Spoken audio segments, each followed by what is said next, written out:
Programa Dimensões. Apresentação Rosana Beni.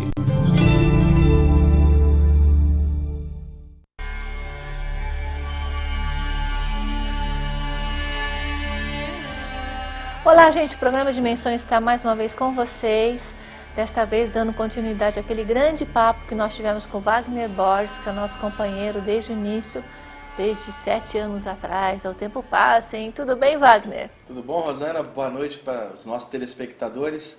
A gente continua naquele bate-papo que a gente fez ao vivo no outro programa. Hoje a gente está gravando aqui e vamos falar um pouquinho sobre espiritualidade, luz, egrégora, vida após a morte, saídas do corpo. O papo que você puxar, a gente entra e vai levando. Vamos falar um pouquinho de projeção da consciência, porque muitas pessoas estão, às vezes, todas organizadas, você explicou bastante, vão nos seus cursos, aí começa a vir outros tipos de informações em outras TV e confundem elas todas de novo. Então, vamos deixar claro assim que não tem a ver com religião, como é que funciona, o que é a projeção da consciência. Bom, vamos dar até uma repassadinha geral que serve até para quem já estuda. O ser humano tem diversas capacidades, Rosana. Nós não usamos nem 10% do potencial cerebral que a gente tem. Uma dessas capacidades, junto com a clarividência, a clareaudiência, a mediunidade, a telepatia, é chamada desde a antiguidade de experiência fora do corpo. Notadamente no Oriente Antigo, Egito, Índia, China e Tibete, se estudava esse tema, mas de uma forma mais esotérica, dentro dos templos daquela época, porque se considerava que esses assuntos eram muito profundos. Só os iniciados. Só os iniciados. Então era o parâmetro da época e se considerava que a população não tinha muita profundidade para lidar com esses assuntos. Então os místicos antigos criaram sistemas de preservação da informação, só passando de mestre para discípulo, ou quem quisesse entrar em tais estudos, que passasse por um conjunto de provas que na época eram chamadas de iniciação, que vem do verbo inir, que significa ir para dentro, ou seja, dentro do templo, onde será levantado o véu do mistério, e aí a pessoa aprofunda e entra no próprio coração para se autoconhecer. Então, os milênios foram passando, e muitas dessas informações que outrora estavam trancadas dentro desses nichos esotéricos, fragmentos disso surgiram um pouquinho no espiritismo, um pouquinho na teosofia, um pouquinho na parapsicologia, e isso do século XIX para cá, porque já não tinha mais fogueiras da Inquisição, nós passamos alguns séculos aí de trevas conscienciais, notadamente na Europa, por causa da Inquisição, e no século XIX, o surgimento do espiritismo, da teosofia, a própria parapsicologia, foi lentamente abrindo espaço e trazendo para público assuntos que eram mais esotéricos de uma forma mais aberta. Entrou o século XX, um século em que a comunicação se abriu demais, nós tivemos aí um boom de informação da década de 80 do século XX para frente, por causa de muitos livros publicados em aberto, a internet da década de 90 para frente também abriu o assunto, então muitas pessoas começaram a falar de temas que outrora eram secretos. Um desses temas é justamente a viagem astral, como popularmente é chamado, que é a capacidade que a pessoa tem de desprender a própria consciência espiritual temporariamente para fora do corpo, vivenciando uma experiência fora desse corpo e retornando para o corpo posteriormente e lembrando daquilo que ela vivenciou em outro plano. Então, ao longo da história, muitas doutrinas chamaram essas saídas do corpo por nomenclaturas diferentes. Isso é natural. De acordo com a época e a cultura, mudava o nome e o enfoque. Então nós temos hoje, por exemplo, viagem astral, projeção astral, experiência fora do corpo, emancipação da alma, desprendimento espiritual, viagem fora do corpo, desdobramento espiritual. São muitos nomes para uma mesma coisa. Isso pode causar uma certa confusão para quem não tem uma visão de conjunto, porque às vezes a pessoa frequenta um determinado local onde aquilo é chamado por um nome. E se ela não tem a visão de conjunto e se acostuma só com aquela nomenclatura, ela comete o erro de achar que o mundo inteiro chama daquele jeito. E uma outra doutrina, com outro enfoque, também espiritual, mas com métodos diferentes, poderá chamar aquilo de outra maneira. E isso causa uma confusão muito grande, e aí é que entram os mitos e as confusões e distorções que as pessoas fazem. Porque você estuda num grupo espírita, o enfoque é espírita, naturalmente. Você estuda num grupo yogi, o enfoque é mais oriental. Um grupo ocultista, o enfoque é mais esotérico. E nesses enfoques, tanto para a pessoa atingir, porque algumas pessoas têm projeção astral espontânea, e algumas têm que fazer alguns exercícios, né? Você até dá aulas, tem seus livros. Nos enfoques, a projeção da consciência, ela não necessariamente tem que fazer a pessoa tomar um chá diferente para sair do corpo. Sim, é. Porque os índios, acho que tomavam, por exemplo, no yoga, faz meditação. É o seguinte, tudo que favorece a entrada no estado alterado de consciência pode favorecer um fenômeno parapsíquico. Acontece que o relaxamento da respiração, do sistema cardiorrespiratório e das ondas cerebrais dilata a aura, que é o campo energético, e isso afrouxa as ligações energéticas entre o chamado corpo espiritual e o corpo físico. Então pode acarretar saídas do corpo.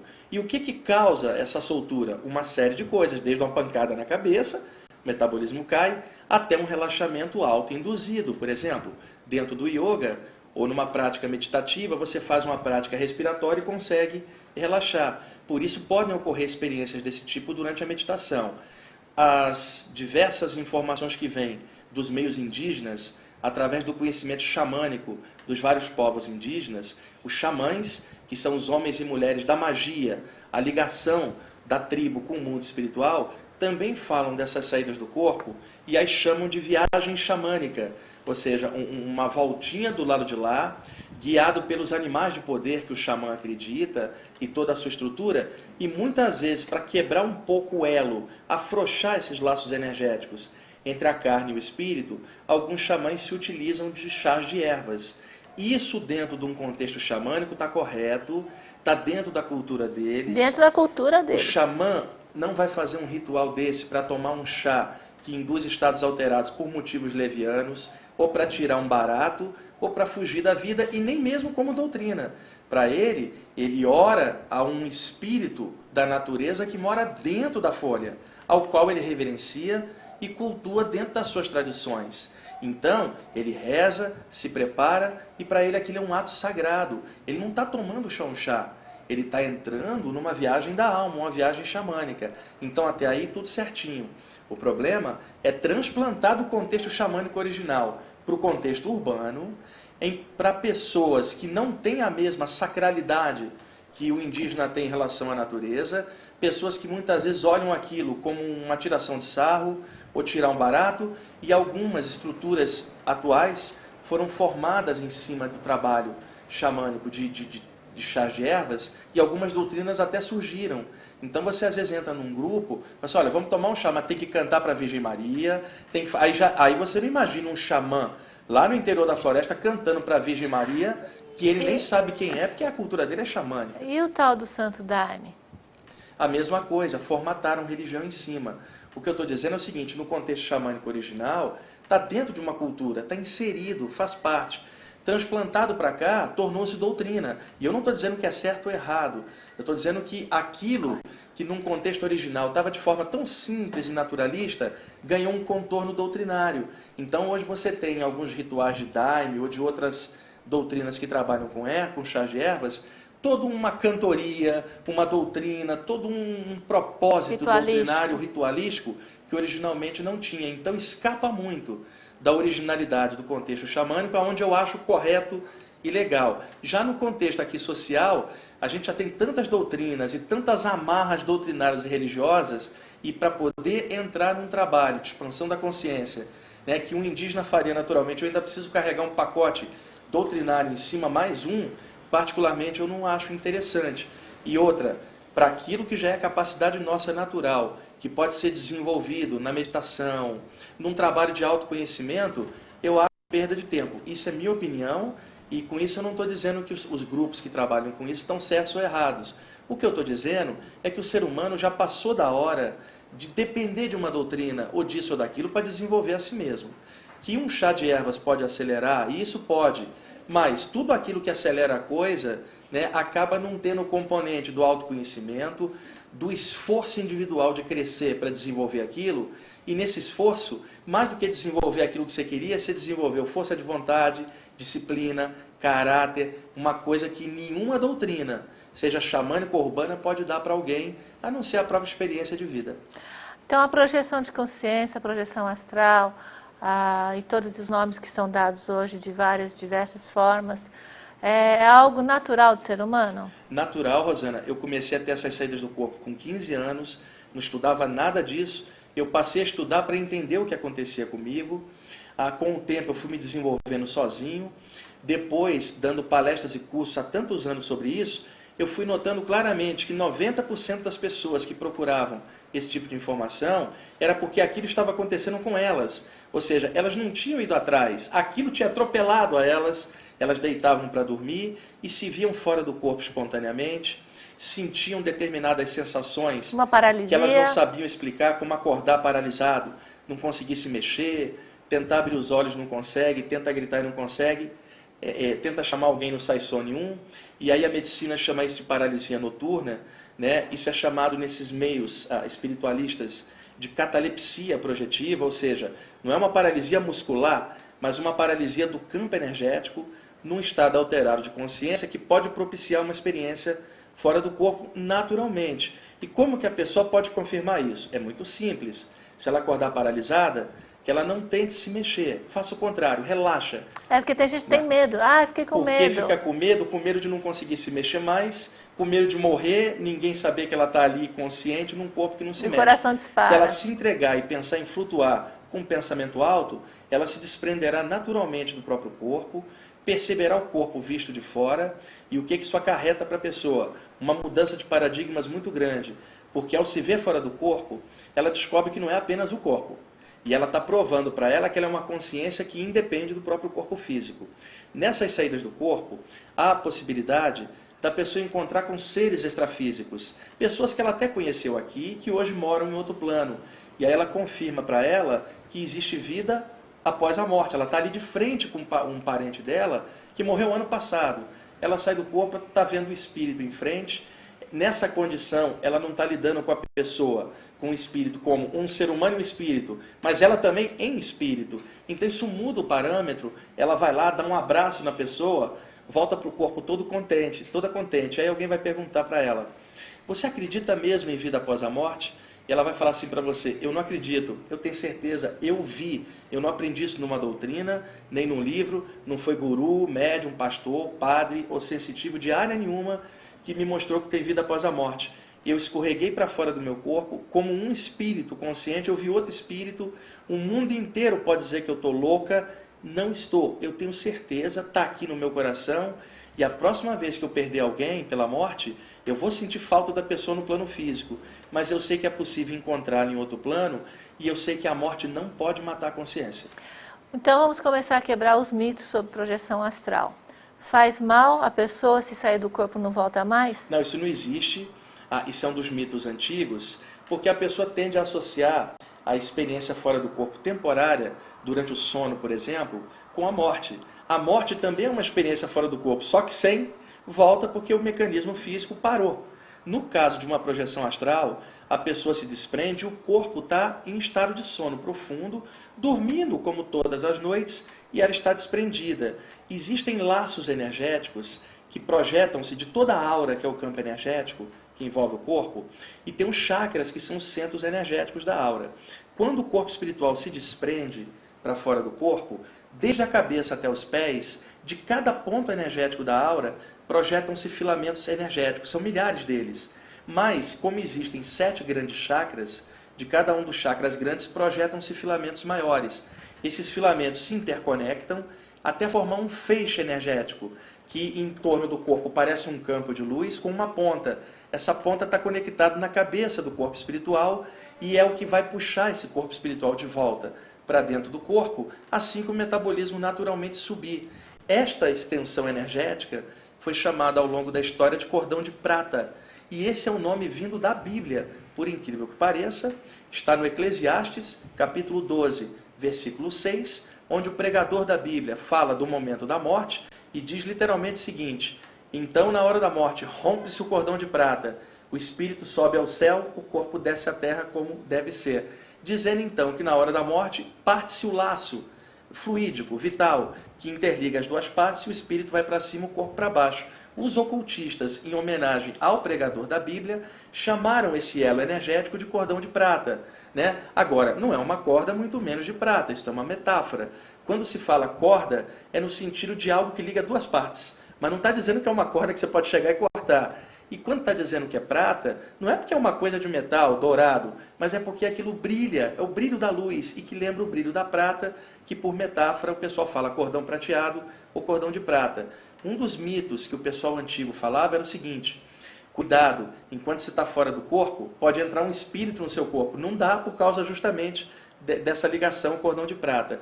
E alguém falava assim: cuidado, pode vir um ser das trevas e cortar seu cordão de prata, achando que aquilo era igual uma corda. E o pior, Rosana, é que muita gente que falava isso nem sabia de onde o nome cordão de prata tinha surgido originalmente.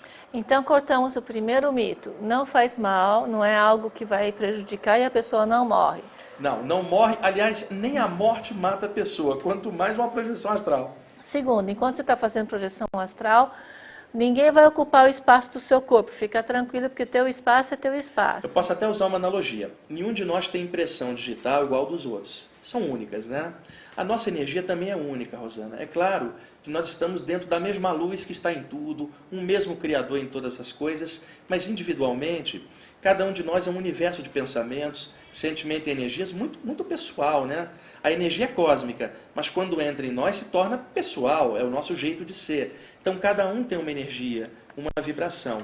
Quando ocorre essa saída do corpo, esse elo energético contém a vibração que liga esse espírito a esse corpo. É como se houvesse um código de barras que só permitisse o link de um com o outro, assim como cada um de nós só tem impressão digital de forma única. Então não há como um ser extrafísico que não tem corpo, muito menos cordão de prata, se conectar a um corpo ao qual ele atravessa porque está em outro plano. Então isso é um mito. E nem na mediunidade o espírito desencarnado, o mentor, entra no corpo do médium. Isso também é uma falácia. Eu sei porque eu também sou médium. O espírito acopla na aura do médium. Então fala, né? Recebeu o espírito. É que, sabe de onde surge isso, Rosana? Aquela velha coisa bem cristã antiga. E o diabo incorporou, possuiu a alma da pessoa.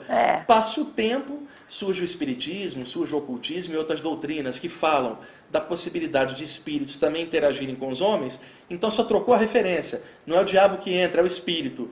Aí você fala assim: ih, baixou o espírito. Parece uma espécie de download que o espírito baixa o programa de lá para cá. O espírito, né, não entra no teu corpo, não entra, ele acopla energeticamente na aura. Por isso que a pessoa fica com trejeitos e a voz. E outra coisa, Rosana, é possível um controle mediúnico, inclusive à distância. O espírito em outro plano e a pessoa aqui, e espacialmente ele não está colado na aura, é um controle mente a mente. Telepático. Que daí altera o estado de consciência, o jeito de falar. A mediunidade, ela tem 1000 nuances diferentes. Nem é somente aquele fenômeno psicofônico normal ou psicográfico. Existem várias nuances, até o ponto de uma pessoa ser guiada por um mentor espiritual e jamais perceber isso. Ele projeta pensamentos dentro da mente dela, ela pensa que são dela e vai lá e faz o bem e acha que é ela mesma. É claro que a pessoa pode fazer coisas sozinha, mas tem muita coisa em que a pessoa é intuída e não percebe. Nós estamos indo para o segundo bloco com Wagner Borges. Temos alguns mitos a mais que vamos falar também, para a gente já deixar bem claro sobre a projeção astral. Daqui a pouquinho a gente volta.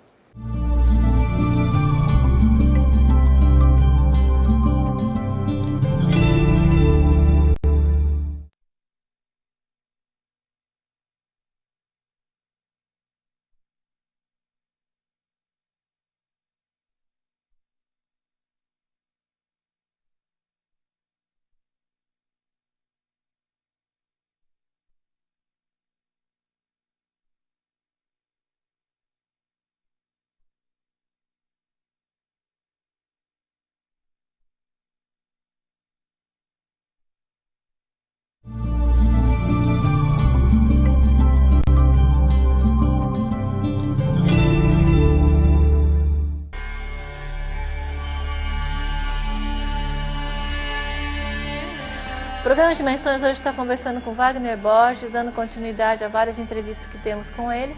E hoje, principalmente, tiramos dúvidas sobre projeção astral.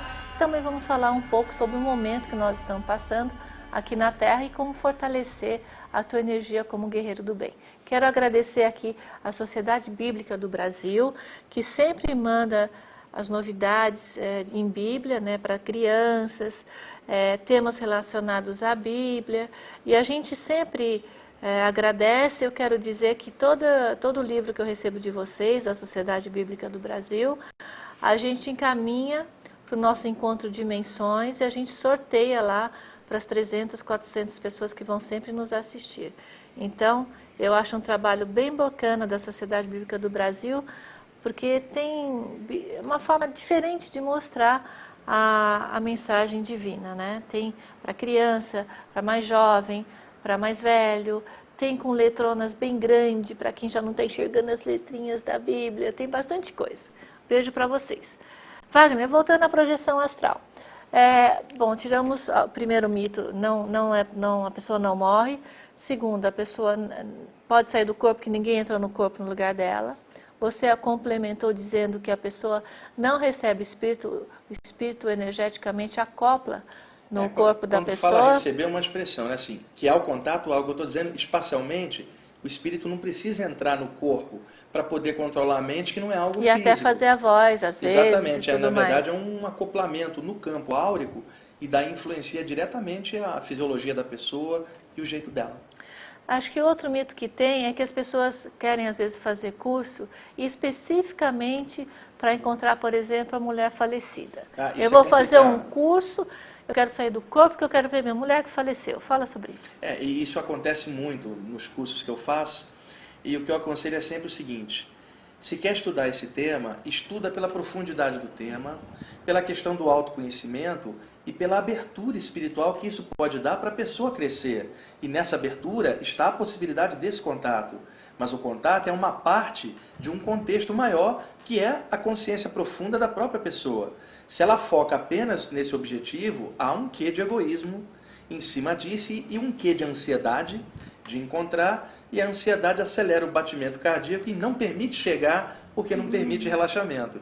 Então, se quer encontrar, desencana do encontro e coloca o encontro como uma possibilidade dentro de várias outras e aprofunda aquilo por uma questão de crescimento que cada um precisa ter, independente de ter perdido alguém ou não. Então, por exemplo, alguém chega e fala assim: olha, eu perdi um parente. Hoje eu estudo a parte espiritual por causa dessa perda, eu ajudo o mundo, faço caridade por causa dessa perda. E aí eu digo o seguinte: não, ajude o mundo, cresça por você, independente de perder alguém ou não.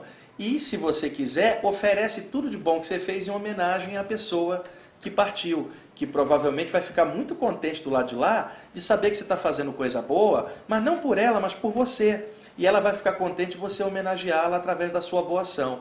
Então, não foca como alvo a pessoa que você quer encontrar. Foca como alvo o encontro consigo mesmo. Dentro desse encontro, há a possibilidade do encontro com outros seres, mas que isso não seja o cerne da questão, que seja principalmente crescimento, aprofundamento de consciência, a melhoria do ser humano. E isso independe de perder alguém ou não. Porque, Rosana, uma coisa que é necessário falar: quem fica velhinho, quem chega lá aos 90, 80 e poucos, 100 anos, vamos torcer com boa qualidade de vida, porque não adianta nada chegar lá só rangendo, esclerosado, sem consciência de nada. É legal poder chegar com qualidade de raciocínio, de sentimento e poder ainda contribuir com alguma coisa, e não ficar jogando num canto. Quem chega aos 80 e poucos, 90, 100, tem sempre uma coisa a considerar. Boa parte dos familiares e entes queridos que a pessoa ama vão embora nos anos anteriores. Significa que envelhecer e ficar vivo muitos anos significa que você vai ver a partida de todos os seus entes queridos nos anos anteriores, porque eles não vão, nem todos vão chegar na mesma idade.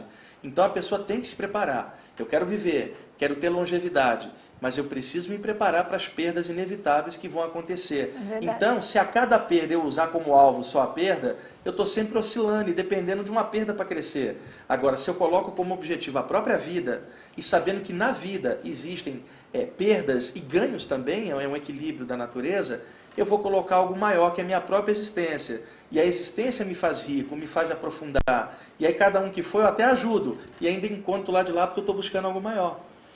Outro mito. Tem gente que fala que não vai fazer a projeção astral porque não sabe quanto tempo fica fora do corpo.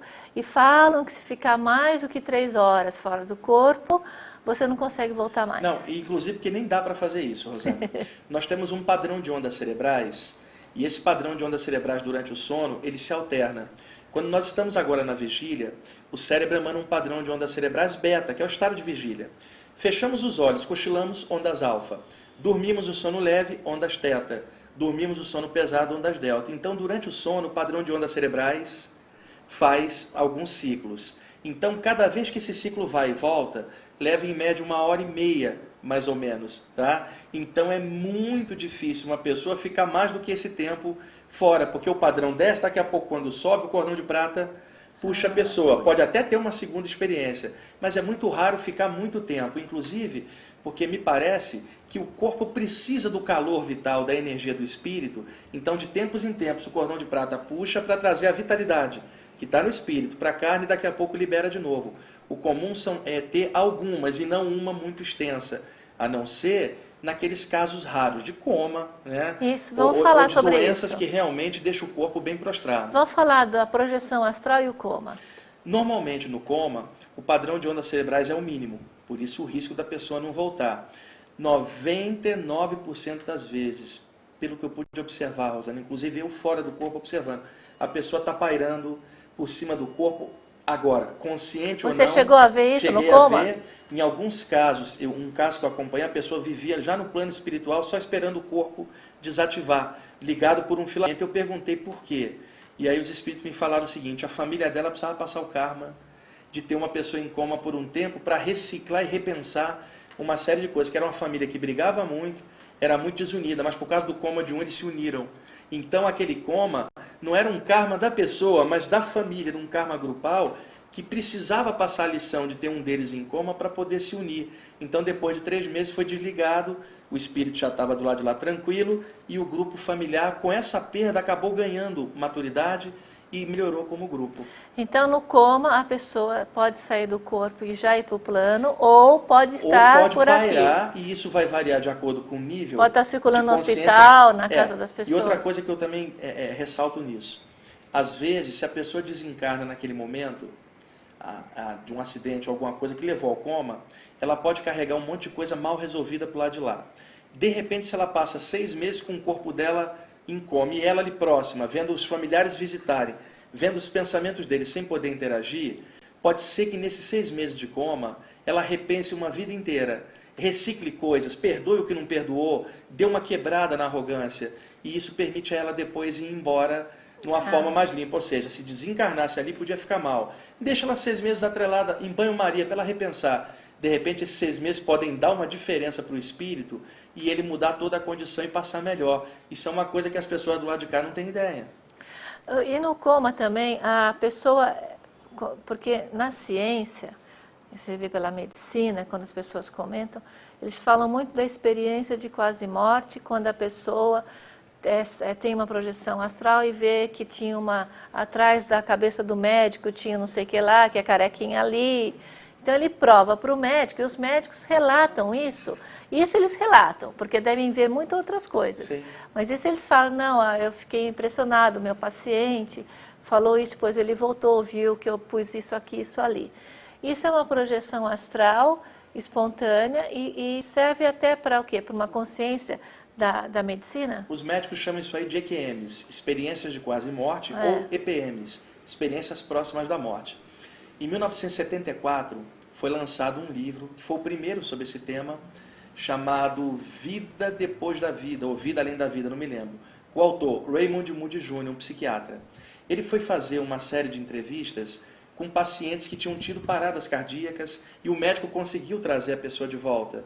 Porque a morte não é a parada cardíaca, Rosana. Minutos depois que o coração para, o cérebro morre por falta de sangue e oxigênio. Se você reativar o metabolismo, pode ser que ainda dê tempo do cérebro não ser lesionado por causa do sangue e o oxigênio voltar a circular no sistema. Então, essas pessoas tiveram uma parada cardíaca, o médico vai lá, dá um choque, adrenalina no peito, respiração boca a boca, e de repente a pessoa volta, e aí passaram-se 3, 4 minutos, tecnicamente, com o coração parado. Originalmente, o pessoal chamava esse pessoal de ressuscitado, mas não podia chamar de ressuscitado porque não tinha tido morte cerebral. Então, o certo é reanimado, reativado. E aí, surpresa do Raymond Moody Jr., ao entrevistar os pacientes, quase que a metade deles narrava experiências fora do corpo durante a parada cardíaca. E ele ficou chocado com aquilo. Então, ele juntou esses relatos e publicou essa obra, Vida Além da Vida. A partir dessa obra, vários outros médicos se interessaram em colher relatos de pacientes que tinham passado por essa experiência e ficaram chocados. Então, hoje, existem muitos livros publicados por médicos sobre esse tema e até sites na internet específicos mantidos por médicos para estudar essas EQMs. Então, não é, na medicina fala como EQMs, experiência quase morte. Isso. Mas é uma projeção astral. Porque é o seguinte, experiência Uma quase morte... rápida, mas é uma projeção porque astral. Porque a pessoa estava quase morta, só faltava o cérebro parar. Por que ocorre uma projeção astral nesse momento? Porque o metabolismo parou, Rosana. Parou, o corpo espiritual se desprende, porque o corpo físico já não tem a vitalidade, não tem respiração para poder segurar, e a pessoa se vê de fora, olha o médico desesperado tentando trazê-la de volta. Em alguns casos, ela se vê dentro de uma passagem luminosa, aí aquela clássica descrição, passei por dentro de um túnel de luz, quando na verdade é uma passagem entre planos. Interdimensional. Ela passa e sai em outro plano. Normalmente a pessoa fala, aí aparece um ser de luz, esse ser de luz vai, me empurra de volta para o corpo e fala, não é tua hora, volta e aproveita a vida, faz o bem. E essas pessoas voltam, essas que lembram, mudam totalmente a maneira de viver, tornam-se pessoas mais criativas, mais amorosas, perdoam mais, relevam mais, compreendem mais as coisas por causa desse contato. Até mais pacientes, né? Normalmente, esse ser de luz que elas veem, a pessoa sempre associa com um ícone religioso mais próximo da referência dela, cultural. Se é um cristão, vai associar com Jesus, se é um budista com o Buda, se é um hindu com o Krishna, se é um árabe com Maomé. Isso é natural. Mas, na verdade, são seres extrafísicos que podem até ser esses mesmos, né? Mas eles não estão em todos os lugares o tempo inteiro quando isso acontece. Os caras são muito ocupados. Trabalham como é que eu vou dizer? Nem tanto no varejo, mas no atacado. Você imaginar que Jesus recolhe cada cristão que desencara, pô, o cara tem mais o que fazer. Né? O Buda recolher cada budista, esses caras trabalham com coisas muito maiores. Mas uma consciência... Ô, Wagner, então vamos falar agora na hora da morte. Né? Na hora que a pessoa realmente morre, ou repentinamente, ou porque já estava agonizando, ou porque... enfim, quando ela sai do corpo neste momento... ela sempre encontra já alguém? Você chegou a ver alguém na hora da morte? Olha, sempre tem uma preparação do lado de lá, porque o pessoal sabe antes que aconteça o que vai acontecer, incluindo aquilo que a gente acha que é morte de surpresa, até assassinatos. Um acidente. O pessoal já sabe do lado de lá. Sempre tem, na hora da morte, uma assessoria, né? A não ser que a pessoa, durante a vida, tenha criado tanta coisa ruim, tenha projetado tanta maldade, feito tanta coisa que prejudicou alguém, que a aura dela é muito densa e espíritos grossos atrelam-se nesse processo dela, e aí a sintonia dela é outra, não tem como mentores encostarem, porque o livre-arbítrio da pessoa fez com que durante a vida ela se conectasse com as trevas, e aí o portal que se abre é outro, né? de outra natureza. Não precisa a pessoa ser perfeita, ou ser santa, ou ser um anjo, basta ser uma pessoa razoável. O que eu chamo de razoável, Rosana? Cada um de nós tem qualidades e defeitos, todos nós. O que a gente tenta fazer? Melhorar a qualidade, diminuir o defeito. É isso que qualquer pessoa tenta fazer, qualquer pessoa razoável. Não precisa ser fantástica, razoável. Olha, estou aqui, tenho qualidade e defeito, estou tentando viver, não quero prejudicar ninguém, nem a mim mesmo, estou tentando crescer, estou levando minha vida, estou tentando me encontrar. Pode ser que às vezes eu fale, mas não é por maldade, é porque eu sou incompetente, assim como você, como todo mundo, ser humano, a gente erra, mas eu estou tentando fazer alguma coisa melhor. Você tem a intenção boa, né? Isto já basta para conectar a pessoa com gente boa do lado então, de lá para ajudar. Morreu, existe o desligamento do corpo espiritual. E esse desligamento faz o encontro com outras pessoas que já estão no plano mais sutil. Esse pessoal do lado de lá ajuda nesse desligamento, soltando esses liames energéticos, quando é necessário, para facilitar essa soltura, e muitas vezes na hora da morte abre-se esse portal energético e a pessoa passa por dentro dessa luz e já sai num ambiente extrafísico de readaptação do lado de lá. Nem sempre esses ambientes, Rosana, são como são descritos, tipo um hospital espiritual, que tem, principalmente para quem ficou doente muito tempo e tal. Mas muitas vezes eu vi abrir-se um portal, a pessoa passar e acordar espiritualmente num campo florido, um campo de trigo, um lugar de natureza, parecendo um spa extrafísico, cachoeira. Quantos relatos e aí lá encontra as pessoas companheiras. Companheiras, gente afim, seus guias, e aí se abre uma outra oportunidade para a pessoa e ela vai seguir para o plano espiritual compatível com o nível dela. Mas é legal que esses ambientes entre a Terra e planos mais altos são configurados de acordo com o nível de cada um. Se você vai por cima de uma cidade do interior da China, aonde um chinês desencarna, o ambiente extrafísico que ele vai encontrar tem que ser parecido com o da cultura dele, para que ele se sinta mais à vontade. Agora, alguém que desencarna numa cidade igual São Paulo, o ambiente que vai encontrar tem que ser mais ou menos de acordo com o que ela está acostumada. Com o passar do tempo, ela vai galgando novos níveis, aí vai galgando coisas mais energéticas. E aí vão desaparecendo essas influências culturais, e aí remonta a uma coisa só, que é a luz, que é a origem de todos nós. E nesses últimos minutos, que eu já vou lá, a produtora, fazer assim, paz e amor, que são 2 minutos, para concluir, então a pessoa ela tem que ficar tranquila, porque no momento que ela vai se desligar do corpo, ela vai ter consciência que está se desligando do corpo.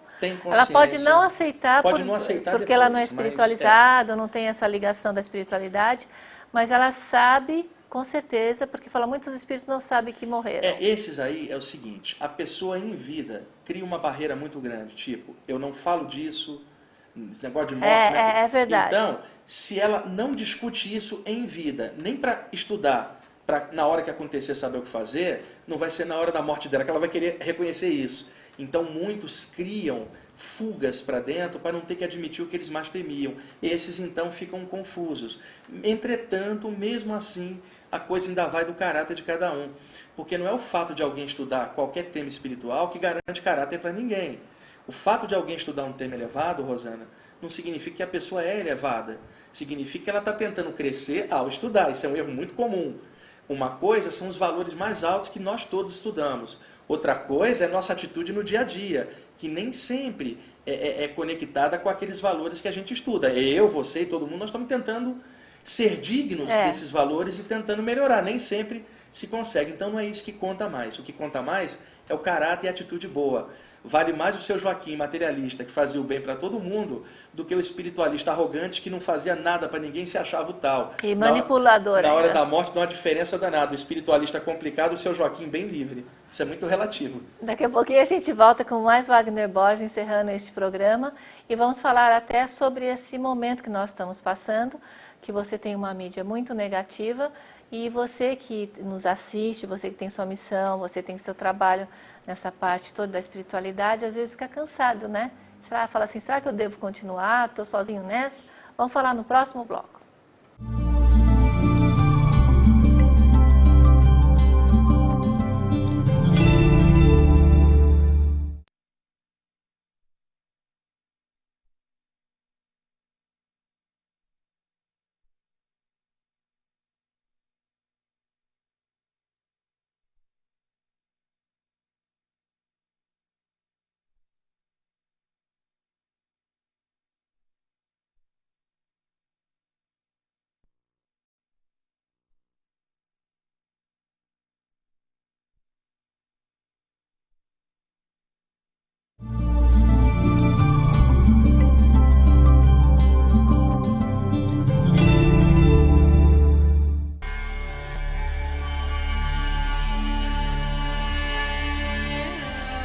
O programa Dimensões hoje está conversando com o Wagner Borges, esclarecendo todos os pontos sobre projeção astral, mitos e as certezas e incertezas. Você estava aí querendo fazer um curso de projeção astral, ou você que quer se aprofundar mais na projeção espontânea que você já tem, faça o curso com o Wagner, ele está aí sempre com o site dele, os telefones, palestras, e participe, porque é participando e vivendo que você cresce. Quando você cresce, você evolui a tua consciência, tá bom?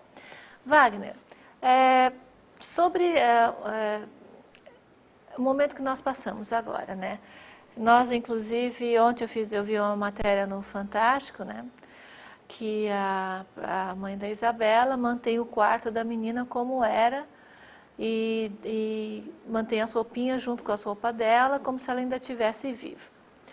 No padrão de alguns espíritas, você tem que libertar e liberar os objetos para as energias que estão grudadas nessas roupinhas, ou se acoplarem mais com a menina e ela poder prosseguir. No seu ponto de vista como espiritualista, num caso não só dela, né, nós citamos o que eu ouvi ontem no Fantástico, mas pessoas que têm perdas e ficam mantendo assim esse quarto como se fosse uma homenagem. Bom, Fala um pouquinho. no caso de criança que desencarna, em primeiro lugar, eu nunca vi uma criança ficar mal do lado de lá, porque não deu tempo dela ficar adulto para fazer besteira para ficar mal do lado de lá. Então, independente do que a mãe faça aqui orar, isso não tem como prender a criança ok. espiritualmente, porque já está mais para lá do que para cá mesmo naturalmente. Em outros casos, quando a pessoa mantém o quarto, até por uma questão de trabalhar a perda dela, psicologicamente falando, pode ser adequado em alguns casos, mas não exagerando. Passou-se o tempo, uma hora tem que quebrar esse padrão. E o legal é quando a pessoa carrega a lembrança da pessoa aqui dentro, do coração, não dependendo mais de um objeto externo para poder manter esse amor vivo. Porque senão você cria um campo energético com formas mentais da tua perda, e isso, se o espírito desencarnado não estiver bem, pode atraí-lo de volta para o ambiente por uma questão de ligação, de ficar do lado de lá com pena dos que ficaram, e aí acaba rolando um processo até de doença espiritual, não só para o desencarnado, mas para a família também, porque está estagnada uma energia.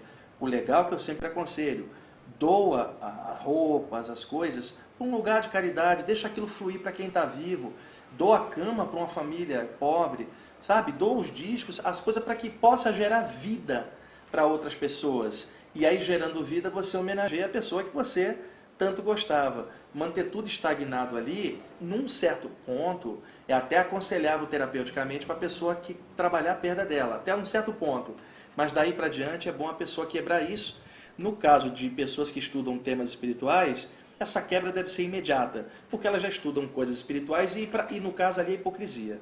Porque elas sabem que a pessoa não morre e está estudando. No caso das pessoas que estão dentro de parâmetros mais convencionais, é adequado manter um tempinho e depois quebrar. O ruim é permanecer com aquilo ali ad infinito. Você me esclareceu uma vez, que eu relatei a você, que eu sentia que eu flutuava, que eu voava. Inclusive foi o Wagner que me orientou com essa projeção espontânea, que nunca ninguém me falou nada, eu até também me assustava muito.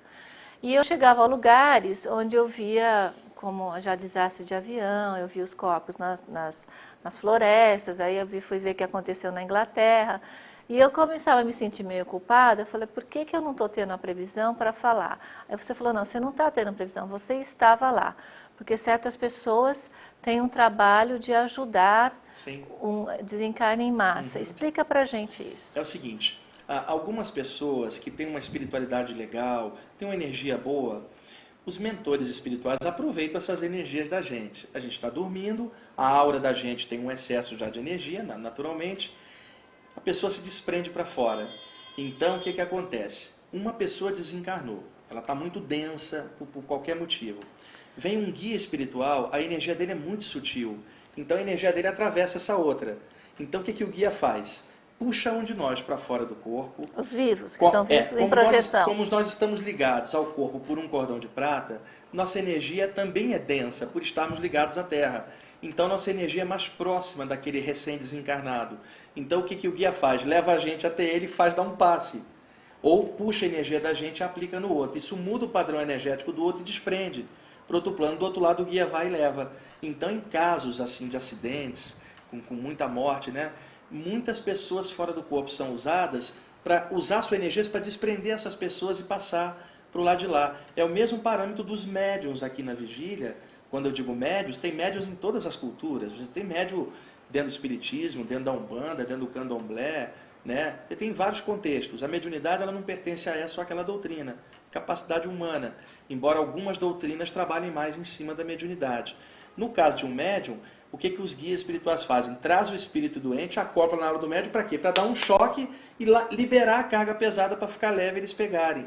A mesma coisa do lado de lá, nas saídas do corpo. Então, muitas vezes, nós somos levados sem perceber. Como é que eu diria, Rosane? Nós estamos agendados espiritualmente para um evento que está rolando lá, do outro lado do mundo. Às vezes nós não estamos sabendo. É verdade. A gente dorme aqui, quando vê, durante o sono é levado lá, na hora que a gente volta, nem sempre o cérebro consegue processar tantas imagens, tantas emoções. Então, o que ele faz? Ele dá uma editada, uma camuflada, aquilo pode parecer um sonho. Porque uma dessas vezes que foi muito forte, eu me lembro, que eu fui levada, eu tentava ver quem estava do meu lado, não conseguia, só ouvia a voz.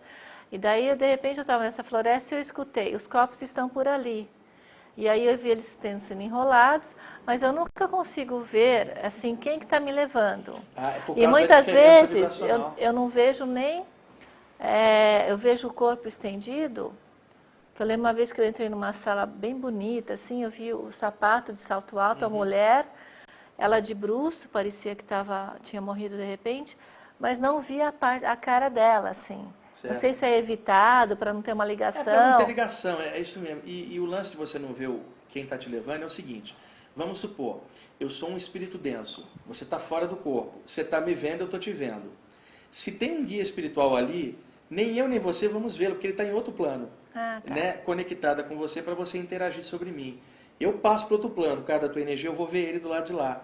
Então, nem sempre o projetor astral consegue perceber o guia que está num plano mais acima. Agora, muitas vezes também acontece o seguinte: eu sou o espírito doente, você é a pessoa que está fora do corpo. Ali está o guia. Você vê o guia, mas eu não vejo, porque você tem a clarividência aberta lá fora. Então, há essa diferença. Nem sempre se consegue ver o mentor. Na sua projeção astral, você encontra pessoas que você convive aqui nessa dimensão? Muito comum, mas raramente as pessoas lembram, Rosana. Tá. A questão da saída não é só a saída, mas na volta à memória. Porque às vezes o cérebro trava a memória daquilo e camufla, joga 3, 4 sonhos por cima. Quando a pessoa desperta no corpo, ela não sabe mais o que foi o que, porque embolou tudo. Aliás, isso já acontece com o próprio sonho. A pessoa acorda de madrugada, lembra de um sonho. Aí ela dorme.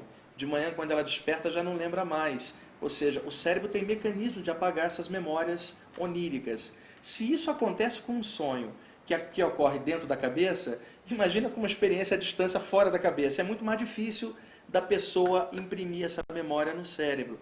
Por isso que a pessoa estudando esse tema, lendo principalmente as obras dessa área, ela acaba enchendo o banco de memórias dela com essas informações que são compatíveis com as informações que quando ela vier de fora para dentro, ela vai trazer. Então a coisa ajuda a outra. O trabalho de chakras, a ativação dos chakras da cabeça, também favorece a memória, a meditação, tudo que a pessoa colocar como parâmetro de luz de algo elevado, também ajuda a reter melhor essas memórias. Quando a pessoa tá viva e ela faz sua projeção astral e ela acaba visitando, de repente ela se encontra com um ente querido que já é falecido em outro ambiente, mas você encontra com mais de que um que já é falecido. Esta visita partiu daqui para lá ou eles vieram de lá para E cá? as duas coisas são possíveis, Rosana, mas pela experiência que eu tenho, na maioria das vezes de lá para cá. A pessoa, quando sai, ela não tem essa autonomia, deixa eu sair e ver fulano de tal. Nem sempre é assim. Inclusive porque as pessoas têm ocupações do lado de lá. Então, e mas quando coisas a você se fazer. encontra lá de repente?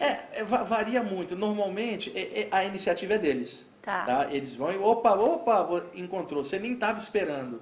Né? Por isso que eu falei antes que o objetivo tem que ser uma experiência legal. Estando dentro disso, essa possibilidade de encontrar alguém. Mas que a pessoa não fique esperando, nem condicionada só para isso. Deixa que a coisa vem. E aí eu me lembro do ensinamento de Jesus. Buscai o reino dos céus, que o resto virá por acréscimo. Ou seja, busca bons objetivos e deixa que pela lei de sintonia natural do universo, as coisas vêm.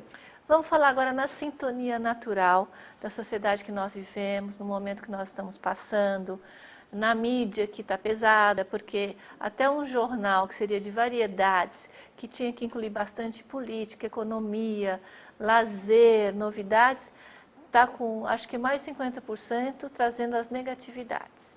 Né? Aí estão nos assistindo, o pessoal diz que gosta muito de assistir o programa porque é algo que eles se sentem melhor, sentem bem. E tem muita gente que luta sempre para o bem e é uma pessoa ou da área da espiritualidade ou trabalhador normal na sociedade e também não dá um tempo para isso. Como eles podem se fortalecer neste momento que a gente está, vamos dizer, entre o bem e o mal, bem no meio da batalha aí? Olha, Rosana, tem uma coisa que é a única coisa real no universo, é a luz. Quando eu digo luz, não estou falando fótons, partículas luminosas, nem de uma lâmpada, nem do sol. São luzes perecíveis. Eu estou falando de uma luz imperecível, que é a origem de tudo. Essa luz não tem o contraponto das trevas. O que tem treva é o contraponto natural da luz, que não é bom ou ruim. Quando estou falando luz, É luz no sentido da origem, a fonte imanente de tudo, que nós podemos chamar de Deus, Alá, Jeová, eu estou chamando aqui de a luz. Qual é a única coisa real no universo? A luz que gera tudo. O faça-se a luz da Bíblia, que o hindu chama de Om, esta vibração universal. Aonde é que a pessoa deve se escorar num momento difícil? Na luz. É a única coisa real no universo. Todo o resto é ilusão, incluindo nossa vida, nossa perspectiva, tudo é temporário, menos a luz que é o eterno. Então, é muito importante que cada pessoa que, por exemplo, frequenta um lugar espiritualista, seja onde for, uma religião que fale do bem, que fale de uma causa maior, que essa pessoa se afirme mais nisso, nem tanto por parâmetros doutrinários, mas por uma relação do coração. Os espíritos que trabalham comigo têm me orientado muito para falar para as pessoas, se escora mais na prece, mas não aquela prece para ficar pedindo, mas a prece como uma conexão com o alto, o orai e vigiai, que Jesus ensinava. Que seja a prece de coração, que no momento de uma injustiça, de uma calamidade, de uma coisa terrível, em vez de ficar projetando pensamentos desequilibrados, se escora na prece, que no momento de uma prova daquelas terríveis que todos nós estamos sujeitos, se escora na luz. Jamais se revolte por causa dos erros dos outros, porque é muito comum a pessoa dizer o seguinte: para que eu vou fazer o bem se está todo mundo aprontando? Para que eu vou fazer alguma coisa criativa se esse mundo está perdido? Não importa, mesmo que todas as outras pessoas estivessem perdidas ou fizessem o mal, ainda caberia para a gente fazer algo bom, não pelos outros, por discernimento.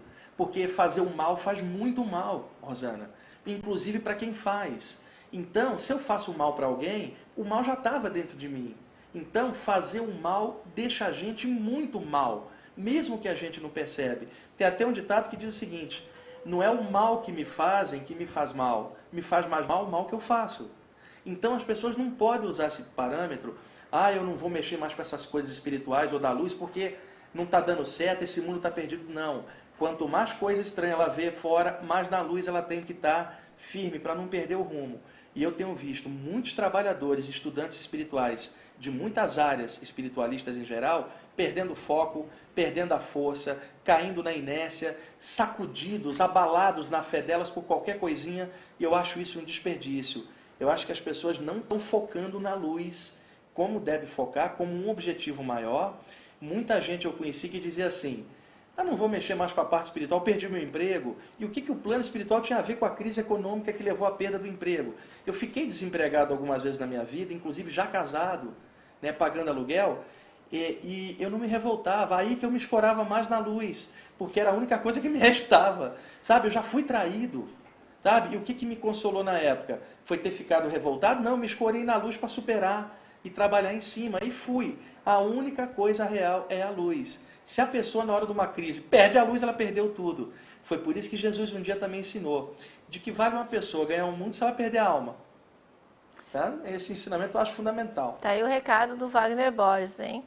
Wagner, nesse momento, as pessoas não devem desistir da fé, da oração. E falando em oração, tem alguns salmos que são especiais, né? Qual salmo você diria para a pessoa se ancorar mais na luz? Você tem algum para indicar? Assim, os salmos, cada um deles, e tem salmos em diversas culturas, não vamos achar que é só cultura nossa aqui, mas você tem salmos, decretos, afirmações e coisas que podem aumentar a autoestima e conectar mais a pessoa pela repetição e conexão com aquilo. Eu costumo brincar que o grande salmo é o salmo do bom senso, né? O salmo da fraternidade, que é a gente fazer o melhor possível.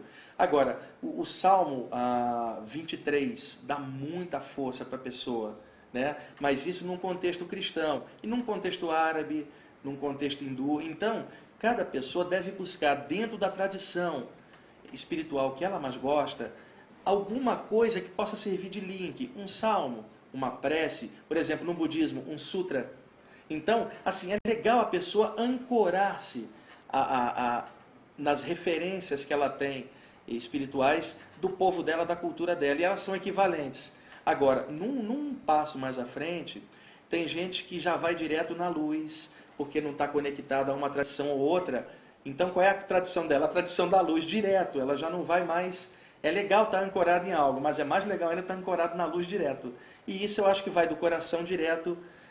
Perguntar a Jesus um dia, como é que ele fazia para orar? E ele falou, quando você for orar ao Pai que está no céu, saiba que ele sabe tudo que está dentro do seu coração. Então se retira num cantinho silencioso, entra no teu coração e ora. Então, essa oração não pode ser algo padronizado. Tem que ser algo que o teu coração te diz na hora. E ninguém de fora pode te dizer como orar, porque é a tua relação com o todo. Pode ser ter uma conversa. Uma conversa, pode ser um desabafo, pode ser... Mas sabe, o que a pessoa achar que deve, ninguém de fora tem direito de dar palpite, ó, faz assim ou faz assado. É aquilo que deixar a pessoa sólida, bem com ela mesma e que dê força para ela enfrentar as dificuldades. E cada pessoa, quando vê dificuldades e coisas ruins acontecendo, que essas coisas ruins sejam motivo para ela entrar mais na luz, para não cair igual todo mundo está caindo. Bom, nesses últimos minutos, fala para o nosso telespectador uma mensagem. Olha, a mensagem principal é que valoriza a vida, a chance da gente estar aqui. Nós saímos do plano espiritual, estamos mais uma vez aqui num corpo físico. Vamos valorizar essa experiência e nunca a informação espiritual esteve tão aberta quanto hoje. Um programa esse como o seu, quando que teve olhando para trás, os milênios anteriores, não tinha nem comunicação para isso. Então vamos aproveitar as chances que a gente tem de boas obras publicadas, programas legais como o da Rosana, a informação hoje está aberta, não está mais escondida, e já que essa é a vida onde está tudo aberto, vamos aproveitar e crescer muito.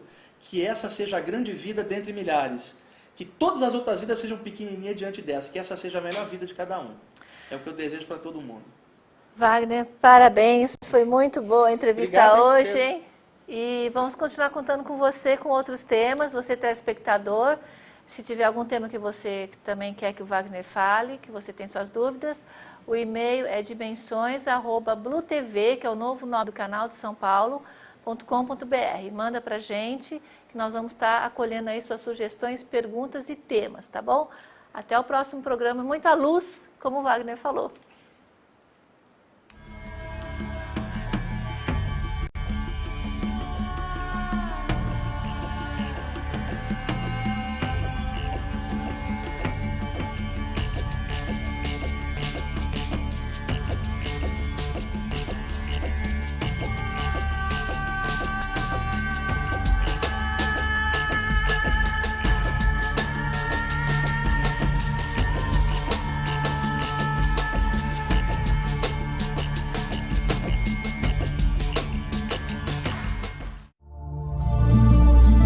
Programa Dimensões. Apresentação Rosana Beni.